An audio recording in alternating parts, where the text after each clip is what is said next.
Avant de ce soir, nous allons lire dans le livre de Job, chapitre 1, les premiers versets. Le livre de Job dans l'Ancien Testament. Job, chapitre 1, je vais lire les versets 1 à 5 par la grâce de Dieu. Ici, la Bible nous dit, il y avait dans le pays d'Uz un homme qui s'appelait Job. Et cet homme était intègre et droit, et craignait Dieu, et se détournait de mal. Il lui naquit sept fils et sept fils et 3 filles. Il possédait 7000 brebis, 3000 chameaux, 500 paires de bœufs, 500 ânesses et un très grand nombre de serviteurs. Et cet homme était le plus considérable de tous les fils de l'Orient. Ses fils allaient les uns chez les autres et donnaient tour à tour un festin. Et ils invitaient leurs 3 sœurs à manger et à boire avec eux. Et quand les jours de festin étaient passés, Job appelait et sanctifiait ses fils. Puis il se levait de bon matin et offrait pour chacun d'eux un holocauste. Car Job disait, peut-être mes fils ont-ils péché et ont-ils offensé Dieu dans leur cœur. C'est ainsi que Job avait coutume d'agir. C'est ainsi que Job avait coutume d'agir. C'est simplement comment Job a vécu. C'est comment il a vécu avant que les catastrophes viennent ou n'arrivent. Voilà mon sujet aujourd'hui, avant que les catastrophes n'arrivent. Que le Seigneur bénisse sa parole aujourd'hui. Que le Seigneur vous rende sensible à sa voix. Au nom de Seigneur Jésus-Christ. Vous pouvez vous asseoir dans le nom de Jésus. Si vous avez passé un peu de temps dans une église quelque part, si vous êtes un étudiant des Écritures, même si une fois vous avez lu toute la Bible, vous allez croiser l'histoire de Job. Vous allez entendre se référer à l'histoire de Job. Et la majorité qui sont là aujourd'hui, nous qui sommes habitués à assister les cultes à l'église, nous connaissons l'histoire de Job et ses souffrances. Nous avons presque tous entendu parler des amis de Job qui sont venus le consoler. Nous avons tous entendu parler de comment Job a perdu ses biens et il a souffert même au niveau de sa santé. Nous avons peut-être lu la fin de l'histoire, comment Dieu est venu visiter Job et Dieu lui-même lui a posé plusieurs questions pour montrer à Job la souveraineté de Dieu, l'autorité de Dieu sur et dans sa création. Quelle que soit votre situation aujourd'hui, c'est mon avis, peut-être vous avez les faits, vous avez une liste dans votre vie, mais probablement nous ne pouvons pas imaginer les souffrances de Job. Nous ne pouvons pas imaginer la crise de cœur que Job a vécue dans un seul jour. Il a perdu ses 500 paires de bœufs. 1000 bœufs disparus. 500 ânesses disparus. 7000 brebis et même les bergers. Soit enlevés, volés ou tués. 3000 chameaux pris par les étrangers, les bergers tués. Dans un seul jour, à peine sont les autres venus pour expliquer comment il a perdu toutes les bêtes de pâturage que l'annonce est arrivée. La maison dans laquelle vos enfants se trouvait est tombé par un vent violent. Et Job, je regrette à vous dire, vous avez perdu vos 7 fils, vos 3 filles. Il a perdu presque la totalité de ce qui était un très grand nombre de serviteurs.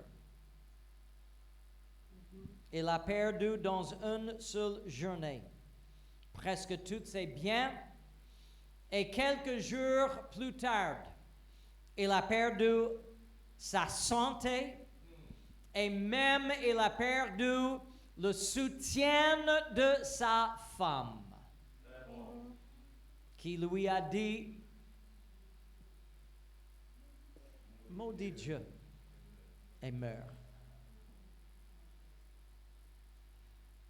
On note même dans le Nouveau Testament ce que Jacques a dit au sujet de Job. Voici, en Jacques chapitre 5, le verset 11, voici, nous disons, bienheureux. Vous êtes bienheureux aujourd'hui. Si vous pouvez supporter avec patience les souffrances comme Job. Bienheureux ceux qui ont souffert patiemment.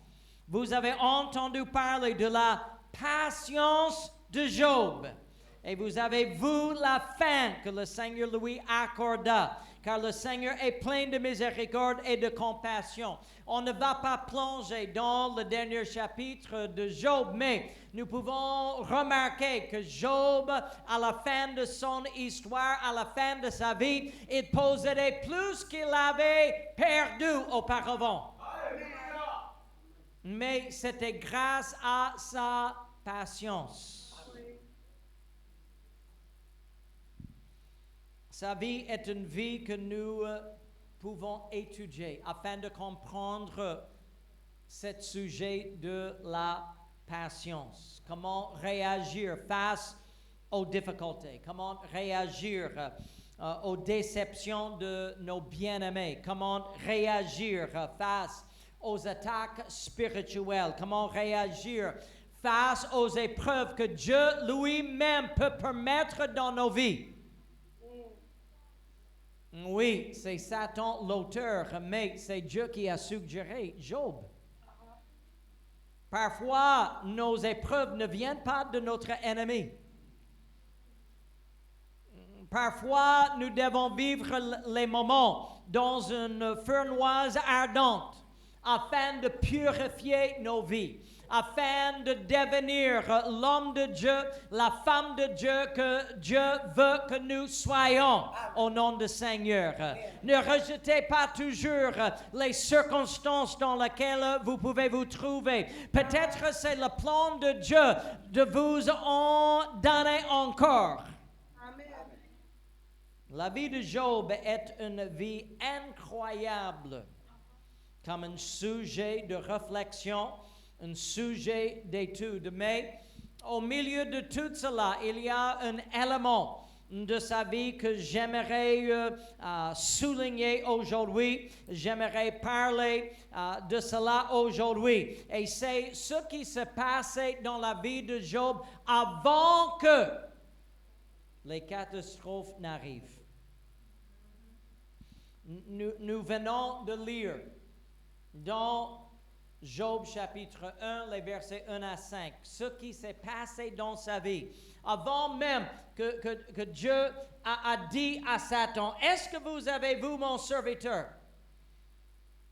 C'est bien avant que les Arabiennes sont venues prendre ces chameaux, avant que les autres étrangères sont venues prendre tous les animaux de pâturage. C'est bien avant que le vent a soufflé et fait tomber la maison où se trouvent ses enfants. Avant que toutes les choses, nous constatons au sujet de Job un homme qui était intègre, un homme qui était droite, un homme qui craignait Dieu, un homme qui se détournait de mal. Bien sûr, il était un homme béni. Il était un homme qui aimait le Seigneur. Il aimait même sa famille. Nous voyons comment il avait agi. Et il avait entendu, mes enfants ont célébré chez eux. Et il n'a pas simplement entendu les nouvelles et continué sa vie. Il avait un moment de réflexion, peut-être durant les célébrations, peut-être pendant cette festin. Mes enfants ont péché contre Dieu. Il ne savait pas, mais pour être sûr et certain, il s'est approché à Dieu. Il a fait un autel pour sa famille. Il a offert des holocaustes pour sa famille, ses enfants. Il a imploré Dieu. Il a supplié Dieu. Il s'est repenti pour sa famille. Il a cherché le pardon de Dieu, la miséricorde de Dieu pour sa famille. Il a fait tout pour que la grâce de Dieu soit sur sa famille, ses enfants et pour tous ses biens.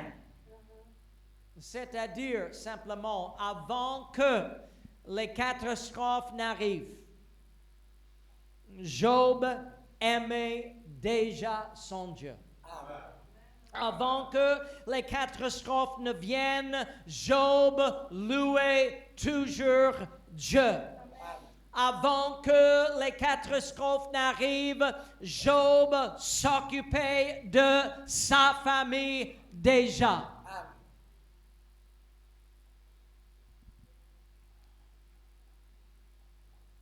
La Bible, en fait, nous dit dans le verset 5, c'est ainsi que Job avait coutume d'agir.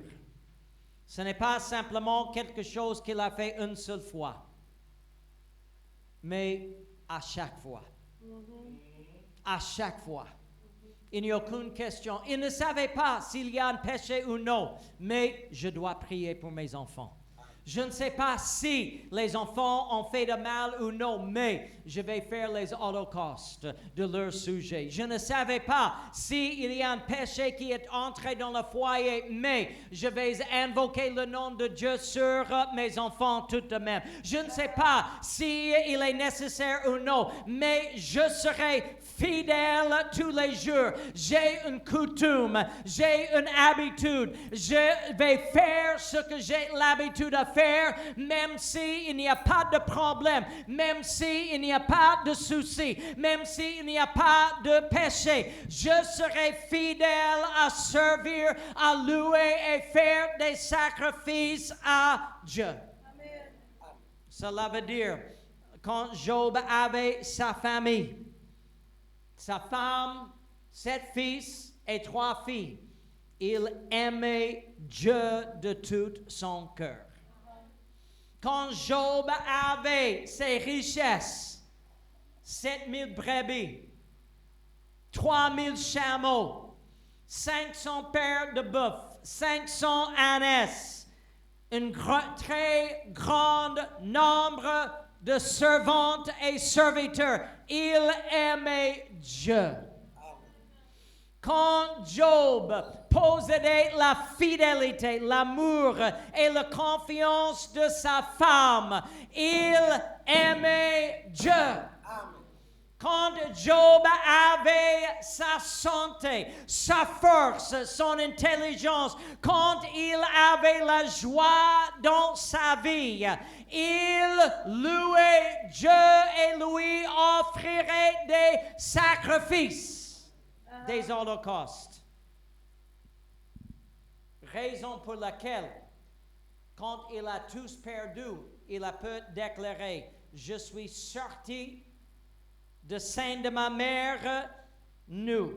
Et nu, je retournerai dans le sein de la terre. L'Éternel a donné. L'Éternel a ôté. Bénis le nom de l'Éternel, que le nom de l'Éternel soit béni. Ses louanges, ses adorations n'étaient pas dépendantes de sa situation, de ses circonstances. Quand j'ai la joie, je loue l'Éternel. Quand j'ai l'argent dans ma poche, je loue l'Éternel. Quand ma famille est tous ensemble, je loue l'Éternel. Quand ma famille a des péchés, je loue l'Éternel. Quand il y a la santé dans ma vie, je loue l'Éternel. Quand j'ai un bon emploi, je loue l'Éternel. Mais si je perds mes enfants, je vais continuer à louer l'Éternel. Si je perds tout mon argent, je continue à adorer mon Dieu. Si je n'ai plus ma santé, si la maladie attaque mon peau, mon cœur, mes os, je vais continuer à louer Dieu, car j'ai un engagement, j'ai une alliance avec mon Dieu avant que les catastrophes ne viennent. Amen. Job a dit aussi, ce n'est pas sur l'écran, mais vous pouvez lire Job 2:10. Nous recevons de Dieu le bien et nous ne recevrions pas aussi le mal. Dieu n'a pas changé parce que mes circonstances ont changé. Dieu n'a pas changé parce que mes finances ont changé. Dieu n'a pas changé parce que ma famille a changé. Dieu n'a pas changé parce que mes amis ont changé. Dieu n'a pas changé parce que ma situation a changé. Jésus-Christ, le même hier, aujourd'hui et éternellement. S'il est le même, il est digne toujours de ma louange. Si Dieu est le même, il est digne toujours de mes adorations. Si Dieu ne change pas, quelles que soient mes circonstances, il est digne de louange. Amen. Avant que les sacrifices, les catastrophes n'arrivent, il a béni l'Éternel et il a cherché sa face. Laissez-moi vous parler de environ 40 années d'expérience. L'esprit de Job est rare aujourd'hui. L'attitude de Job est rare aujourd'hui. C'est difficile à trouver ceux qui ont le même esprit que Job aujourd'hui. Nous vivons un moment où les gens déterminent leur fidélité à Dieu selon les circonstances. Si vous ne pouvez pas dire Amen, au moins se manifeste un Amen sur le visage. Amen, c'est la vérité. Nous voyons les chaises vides aujourd'hui. Laissez-moi vous dire une des raisons. Ce n'est pas toutes les raisons, mais une des raisons. Parce que la vie est belle. Il y a quelques-unes qui ne sont pas là aujourd'hui parce que la vie est belle. Je n'ai pas de problème. Dieu est bon. Dieu est fidèle. Oh, Dieu m'a donné ceci. Dieu m'a donné cela. Oh, oui, c'est dimanche, mais Dieu est bon. Oui, je sais que je dois être dans la maison de Dieu, mais vous savez, Dieu est si bon. C'est pas la peine. Mais le moment que les catastrophes arrivent, Pasteur! Je suis là aujourd'hui. Ma soeur, c'est horrible. Priez pour moi. Dieu. Et on chante, on loue avec tout le monde parce que j'ai des problèmes maintenant. Il me manque les finances maintenant. Je peux même citer les noms des gens. Je ne vais pas le faire. Mais s'il y a l'argent dans la poche, on ne les voit jamais. Ils ne se souviennent jamais le numéro de pasteur. Ils ne connaissent même pas où se trouve l'église. Il semble qu'ils avaient oublié complètement où se trouve le peuple de Dieu. Mais le moment où la poche est vide, frère Otis, le pasteur, c'est son numéro, n'est-ce pas? Ah, je connais où se trouve l'église. J'irai ce dimanche. Wow. C'est la vérité. Où est l'esprit de Job? Où est l'esprit de Job? Oui. Avant que les problèmes n'arrivent, je suis à la maison de Dieu. Quand j'ai une abondance dans ma vie, je suis dans la maison de Dieu. Quand ma famille est avec moi, je vais louer Dieu de tout mon cœur, de toute mon âme, de tout mon esprit. Quand j'ai les moyens dans ma vie, je suis là pour prier Dieu, pour invoquer le nom de Dieu, pour célébrer Dieu, même si j'ai tout ce dont j'ai besoin aujourd'hui. Vous allez me trouver à genoux, les mains élevées dans la présence de Dieu, car mon Dieu est le même. J'ai la santé aujourd'hui, pourquoi pas louer Dieu? J'ai une famille à côté de moi, pourquoi pas louer Dieu aujourd'hui? J'ai un emploi dans ma vie, pourquoi pas louer Dieu aujourd'hui? J'ai des finances, pourquoi pas louer Dieu de tout mon cœur, de toute mon âme, de tout mon esprit. J'ai tout ce dont j'ai besoin. Je vais louer Dieu. Je serai fidèle à Dieu. Je serai dans la maison de Dieu. Je vais lever ma voix. Je n'ai pas honte de l'évangile. Je n'attends pas les catastrophes. Je n'entends pas les problèmes, les maladies, les mauvaises circonstances pour chercher Dieu. J'ai l'habitude de chercher Dieu quand tout est bien. Amen. Yes. Avant que les catastrophes n'arrivent, vous allez me trouver dans la maison de Dieu. Avant même que les catastrophes n'arrivent, vous allez me trouver donnant ma dîme, mes offrandes dans la maison de Dieu. Pourquoi?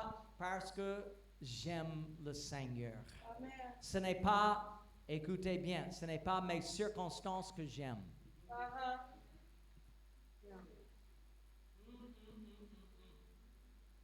Encore, vous ne pouvez pas dire Amen, mais au moins Amen, c'est la vérité. ce n'est pas mes circonstances que j'aime. C'est Jésus que j'aime. Amen. Ce n'est pas l'argent dans ma poche que j'aime. C'est Jésus que j'aime. Ce n'est pas ma santé que j'aime. C'est mon grand Dieu que j'aime. Ce n'est pas simplement ma famille ou la famille que Dieu m'a donnée que j'aime. J'aime l'Éternel. Il est mon berger. Je ne manquerai de rien.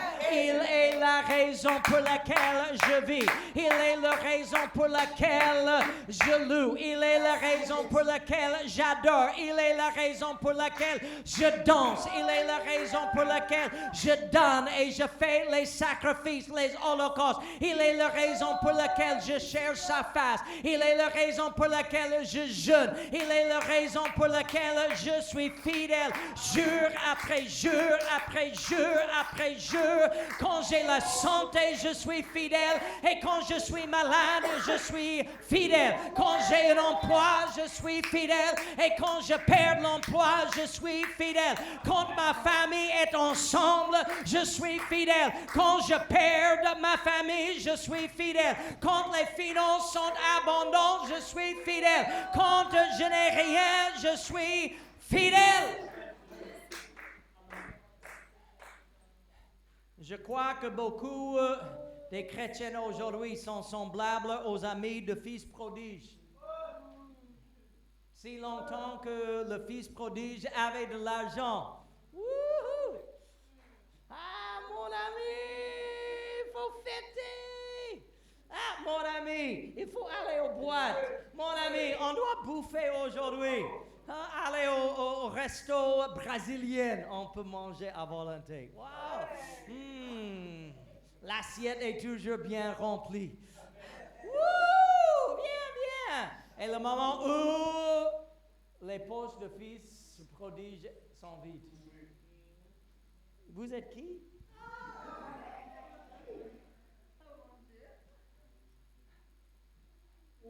Et il y a des, entre guillemets, frères et sœurs frère Dieu merci, qui sont comme ça.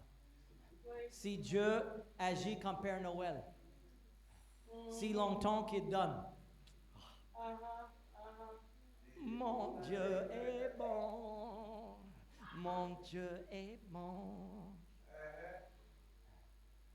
Mais une fois que les problèmes arrivent, une fois qu'il nous manque quelque chose, une fois que les circonstances se transforment devant nos yeux, nous oublions la bonté de Dieu. Nous oublions la grâce de Dieu. Que Dieu me donne aujourd'hui l'esprit de Job. Je ne peux pas me plaindre aujourd'hui. J'apprécie beaucoup la bonté de Dieu dans ma vie. J'apprécie beaucoup la grâce de Dieu dans ma vie. J'apprécie beaucoup la santé, la force, l'habilité, l'intelligence que Dieu m'a accordée. Mais écoutez-moi, je veux persévérer malgré les circonstances. Je veux persévérer malgré la situation. Et même si demain, je me trouve dans une autre circonstance. Oui. Parce que nous avons bien vu le moment où les circonstances ne sont plus convenables. Oui. Ils courent de l'Église. Ou ils courent à l'Église. Maintenant que les problèmes arrivent, maintenant ils cherchent Dieu. Maintenant que les problèmes arrivent, ils invoquent le nom de Jésus. Écoutez-moi, Job nous enseigne une leçon profonde. Alléluia. Soyez fidèles aujourd'hui. Soyez fidèles aujourd'hui. Vous ne savez jamais ce qui peut se produire demain. Et si vous pouvez être fidèle dans les moments d'abondance, si vous pouvez être fidèle dans les moments avec les situations, les conditions favorables, vous serez fidèle quand la situation se transforme. Je vous assure aujourd'hui, encore je parle d'environ 40 ans d'expérience dans les églises. Il y a des soi-disant chrétiennes qui n'assistent jamais, sauf il y a un problème. Et une fois qu'un problème arrive, une fois que quelqu'un est tombé malade, une fois que quelqu'un a un problème, une fois qu'il y a des questions, il court vers la maison de Dieu. Ils demandent les prières, ils invoquent le nom de Jésus. Écoutez-moi, Dieu exauce nos prières. Amen. Et Dieu est là pour vous aider, même dans vos moments de détresse. Amen. Je ne veux pas dire que dans les moments de détresse, Dieu va nous abandonner. Non, mais Dieu cherche ceux qui sont fidèles quand le soleil brille, quand les circonstances sont agréables. Et il cherche aussi ceux qui seront fidèles quand le soleil se couche et les tempêtes jaillissent. Je me souviens des histoires de Jésus et il en a donné beaucoup. Et en Luc chapitre 16, je ne vais pas lire les versets, mais en Luc chapitre 16, nous racontons une histoire d'un homme riche et un pauvre qui s'appelle Lazare.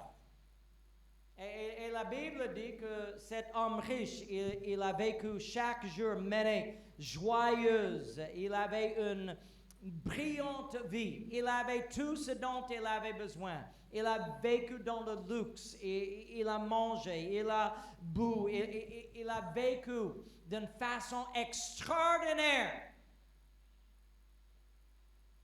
Et il a aussi ignoré les besoins de Lazare. Mais une fois après la mort, il s'est levé les yeux, il a crié, il a intercédé pour le salut de sa famille, surtout ses frères, il a cherché la miséricorde de Dieu. Mais Abraham a dû lui dire, mon ami, c'est trop tard pour vous. Vous avez dû chercher la face de Dieu quand vous avez vos richesses. Vous aurez dû mieux chercher le salut de votre famille quand vous avez déjà l'argent. Vous aurez dû chercher la compassion de Dieu quand Lazare était à votre porte. C'est trop tard. Dans la mort, on ne peut pas se repentir. Dans la mort, on ne peut pas changer le destin. Dans la mort, on ne peut pas changer l'avenir. Choisissez aujourd'hui. La Bible nous dit en Josué 24:15, si vous ne trouvez pas bon de servir l'Éternel, choisissez aujourd'hui qui vous voulez servir. Ou les dieux que servaient vos pères au-delà du fleuve, ou les dieux des Amoréens dans le pays desquels vous habitez. Moi et ma maison, nous servirons l'Éternel. Choisissez aujourd'hui. N'attendez pas les catastrophes. Choisissez Aujourd'hui. N'attendez pas les maladies, mais choisissez Aujourd'hui. N'attendez pas la pauvreté, mais choisissez Aujourd'hui. N'attendez pas le cancer dans votre corps, mais choisissez. Aujourd'hui. N'attendez pas jusqu'à ce que la mort tape à la porte. Mais choisissez Aujourd'hui. qui vous voulez servir. Et je vous assure, si vous avez l'habitude de servir Dieu aujourd'hui, si vous avez l'habitude d'aimer Dieu aujourd'hui, si vous avez l'habitude d'offrir à Dieu les sacrifices, les holocaustes, les louanges et les adorations, les circonstances ne peuvent pas éteindre le feu de Saint-Esprit en vous. Vous allez louer Dieu, quelles que soient les circonstances, parce que vous avez l'habitude à le faire. Amen. Amen. La Bible aussi nous dit, en 2 Corinthiens chapitre 6 et le verset 2, car il dit, ô temps favorable, je t'ai exaucé, ô jour de salut, je t'ai secouru. Voici maintenant le temps favorable. Voici maintenant le jour de salut. Amen. N'attendez pas. Si je peux parler comme un évangéliste aujourd'hui, n'attendez pas quand la mort est à la porte. Amen. N'attendez pas quand la famille vous abandonne. N'attendez pas jusqu'à ce que l'Antéchrist s'est manifesté dans ce monde. Je vais vous donner un tout petit conseil. En ce moment, il sera trop tard pour vous.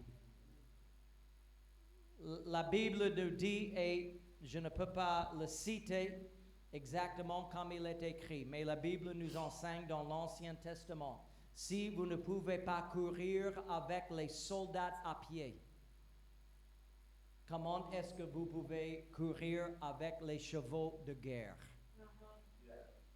Si vous ne pouvez pas servir Dieu quand le moment est favorable, quand les circonstances sont favorables, si vous ne pouvez pas servir Dieu quand tout est calme dans notre pays, quand il n'y a pas de guerre, quand il n'y a pas de problème, quand Dieu nous a donné un moment de paix, si vous ne pouvez pas servir Dieu maintenant, qu'est-ce que vous allez faire quand les catastrophes arrivent, quand les problèmes arrivent. La Bible nous dit, et je termine, Jean chapitre 9 et le verset 3. Jésus, en parlant de lui-même, nous donne un conseil important. Ce n'est pas sur l'écran, mais écoutez ce que Jésus a dit. Jean 9, 3. Il faut que je fasse tandis qu'il est jour les œuvres de celui qui m'a envoyé. La nuit vienne où personne ne peut travailler. Cela veut dire simplement, Jésus confesse que c'est beaucoup plus facile à travailler quand vous pouvez voir clairement. Si vous êtes dans les ténèbres, si vous êtes dans l'ombre, si vous êtes dans le noir, comment est-ce que vous pouvez achever quelque chose? Vous ne pouvez pas voir comment faire. Cela veut dire que Dieu nous a donné un bon moment maintenant. Avant que les catastrophes n'arrivent. Écoutez-moi, s'il vous plaît. Jésus-Christ revient bientôt. Alléluia. L'esprit de l'Antéchrist est déjà à l'œuvre. Nous sommes dans les derniers temps. La porte de l'arche de salut fermera à un moment inconvenable. N'attendez jamais jusqu'à ce que les tribulations viennent avant de servir Dieu. Mais cherchez Dieu au temps favorable.